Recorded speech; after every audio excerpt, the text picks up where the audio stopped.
Hey, just letting you guys know, the next few videos are all sponsored by Star Trek Fleet Command. If you want to play a really neat MMO style, RTS style game on mobile or on PC, please consider clicking the link that is in the description below or in the pinned comment. We also happen to have an alliance. We are on server 79, and we're all building our bases in the Patton System. So if you want to actually be around us, we are all building around here as we speak and playing a little bit on stream as well, helping building each other's resources up. So please consider hitting the link in the description, and thank you very much.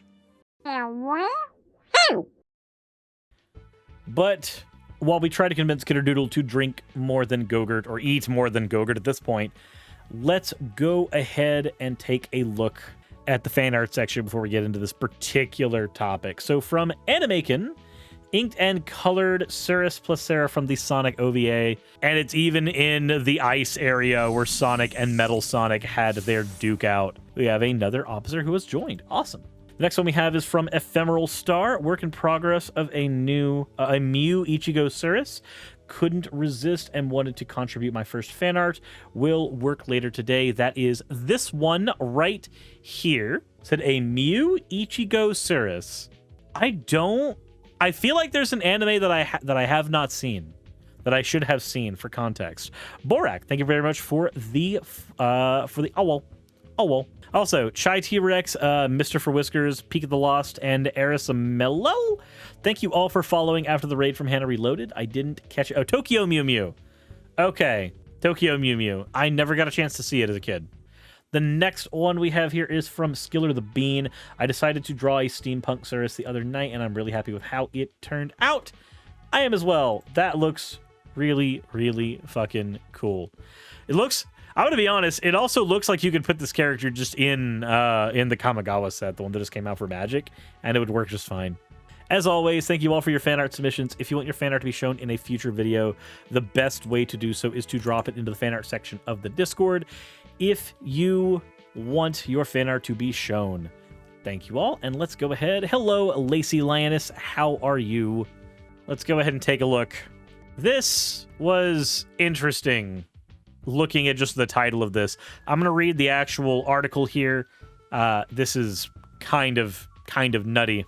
High school students stage a walkout after they were forced to attend a Christian revival assembly during school hours. So this is kind of like the same thing we looked at before, where like the politician in Oklahoma wanted to make it to where it would be illegal, basically, to offend students who happen to be religious. And then we have more bills that are introduced that are there to make it to where you're able to like force them to be indoctrinated. It's weird. It's weird that all this shit is happening again, but let's continue.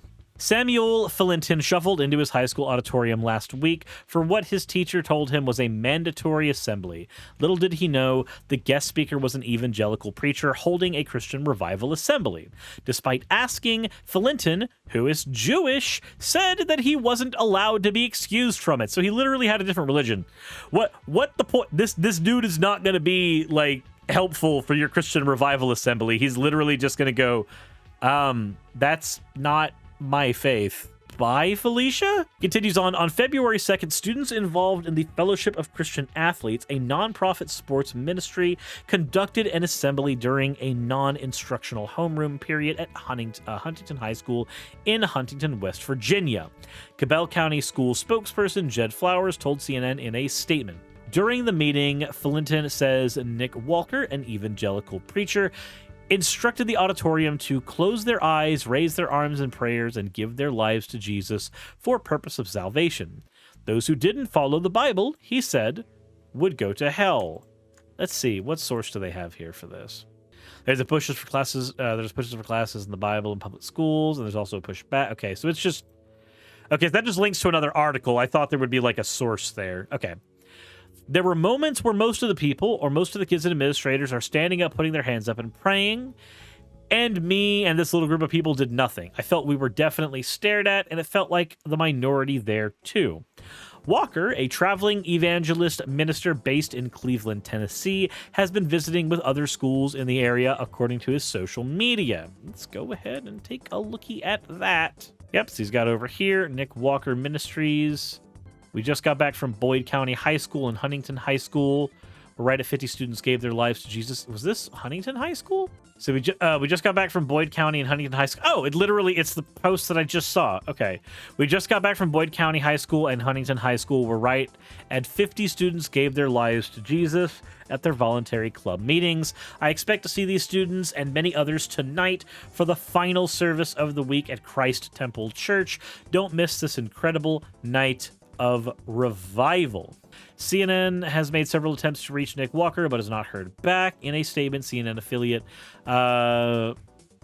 WCHS, Walker said, "My vision as a minister, whether in a church or a school, is to bring hope to a generation. So many things have been taken from our young people and people of West Virginia, and it creates hopelessness."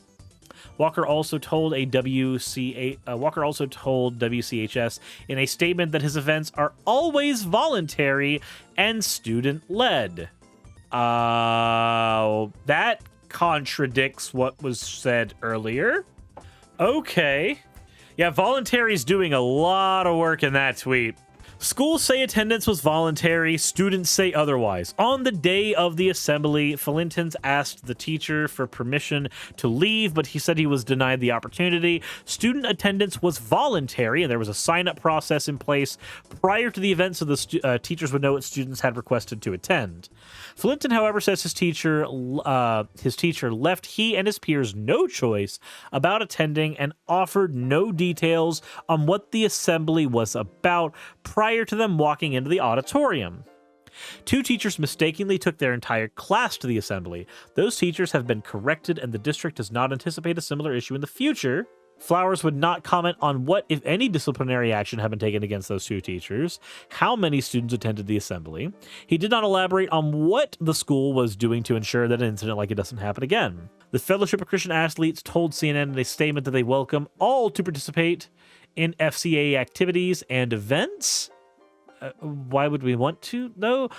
One way that FCA shows all individuals respect is by welcoming all people to FCA events on a voluntary basis. Coaches, athletes, and students are free to choose or deny participation at any FCA event. Bethany Fillington, Samuel's mom, told CNN she was shocked when he texted her last week about the assembly. And then that shock turned to anger because we send our children to Cable County schools and we trust them, and then this happens and my child asked not to be a part of it and he was still forced to do that. Cameron Marrow also attended the assembly and texted his dad, Herman, from the event. He was confused about the legality of holding a religious presentation at the school. Stan Lee and Spider-Man wrote this thing that you might think is very silly today, but it's true. School districts have great power, and with that great power comes great responsibility, and they have constitutional responsibilities to protect the rights of all their students, not just some that have beliefs that they happen to agree with. Herman says he wrote a letter to Huntington schools principals to express his concern, but he isn't satisfied with the response he received. Said there's been virtually no information regarding whatever investigation they ostensibly said they were going to do. In fact, several days later, other parents received an almost identical email. Jesus fucking Christ. Hasn't been a month and already they fucked up with their control over the school board in West Virginia. Who would have thought? Yep. I wish I could say I'm surprised. I wish I could. Was it Kentucky where they've been trying to get young earth creationism back in schools for the past 7 years? Am I wrong there, or is that correct? Because I think I'm not wrong there, unfortunately. Max Nelbert, a senior at Huntington High School who didn't attend the assembly but felt a collective sentiment with his peers who were made uncomfortable by it, he organized a walkout Wednesday in an attempt to get administrators to hear students' concerns. These are kids that don't feel comfortable attending this, you know. Kids that might be part of the LGBTQ community or might be non-Christian or non-religious as a whole, and they were made to go. And I personally, as a student, it's not even about that, but as a non-Christian person myself, that's just not acceptable. It's a blatant violation of our rights as the Establishment Clause of the First Amendment of the United States Constitution, referring to the clause that prohibits the government from establishing a religion. And true. So while this is a very loose interpretation of the First Amendment, yeah, you cannot have a state-funded thing pushing or sponsoring a particular religion. At least you shouldn't, because that's just a couple steps left from just establishing that as a state religion. Oh, Rob, thank you very much for redeeming your points for an oh well. American Civil Liberties Union, West Virginia, said they are monitoring the situation at Huntington High School. What happened at Huntington was a very clear violation of both the United States and West Virginia constitutions. ACLU West Virginia legal director Lori Stark told CNN in a statement, "Unfortunately, it was far from a one-off incident. This is a systemic issue in West Virginia where proselytizing often occurs in public schools. The Huntington High Administrative Schools understand that students being compelled to attend is not the only issue. The Christian revival should not have occurred on public school grounds during school hours in the first place. The reason we walked out in the first place was because the response from the board was entirely dissatisfactory," Nilbert said. "This is just not good enough for the magnitude of what happened and the impact. To be as substantial as it was, serious action needs to be taken to ensure it doesn't happen again." Okay, so bear in mind, there's always going to be a need to clarify some of this stuff. There's always going to be a need to go in and verify and fact check things. But as presented, here's what I get.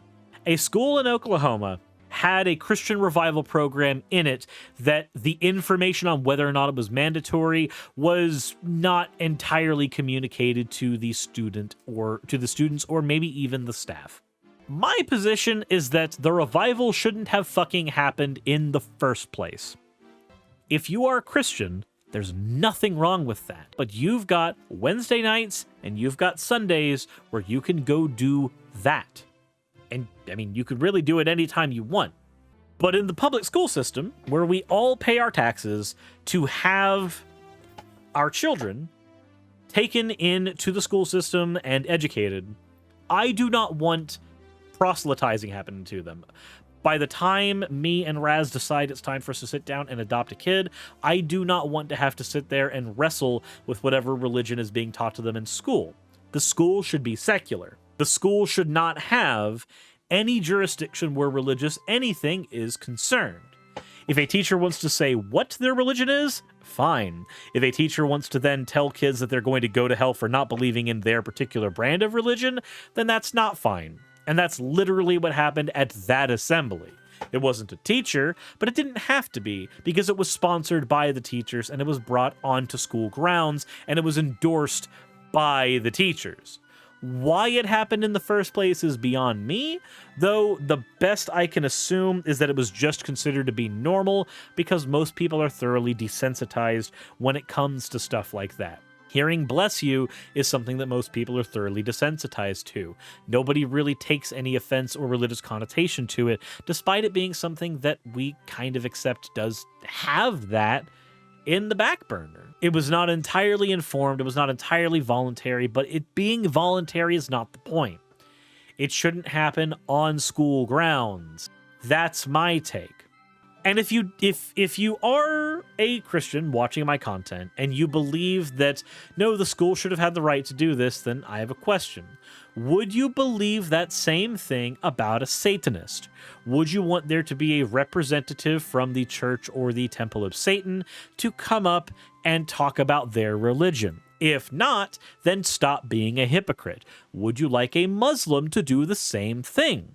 To bring their religion to the schools and tell various Christian children that they are going to be burning in Gehenna because they did not believe in their version of God correctly? No? Then stop being a hypocrite. You can't get off saying that, oh, but mine's the non-harmful one. It doesn't fucking matter. Your religion belongs in a separate place to that establishment. We all pay our taxes into the local school system. So we all should get a little bit of a say in whether or not that is okay. And the only way, like with the religious offense issue in the last video, the only way to satisfy everybody where that's concerned is to try to appeal to none of them. Don't teach religion in school outside of a controlled classroom where you are teaching multiple religions as a method of history. Not as saying that your child will go to hell for not following one. That's when you move from education into abuse territory.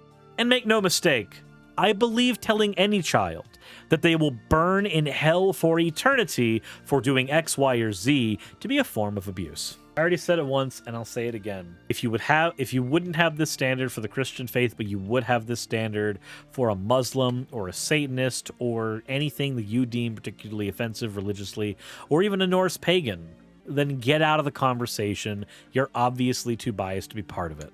But with that said, let me know what you guys think in the comment section below. This is definitely the type of video that can spark a conversation. With that said, let's go ahead and move into the last part of the video where, I do have to say, we've been doing a lot of these. And I got to thank all of you for sticking around and stomaching them. Because there's a hell of a lot to talk about where all this shit is concerned. And it's not always pleasant, but there's always a conversation to be had. And here we are. With that said, though, as always, everyone, if you want to support the channel and what I do, please consider hitting the like button, becoming a patron, and maybe even using the Star Trek link thingamadoodle. Past that, as always, everyone, insert end video tagline here.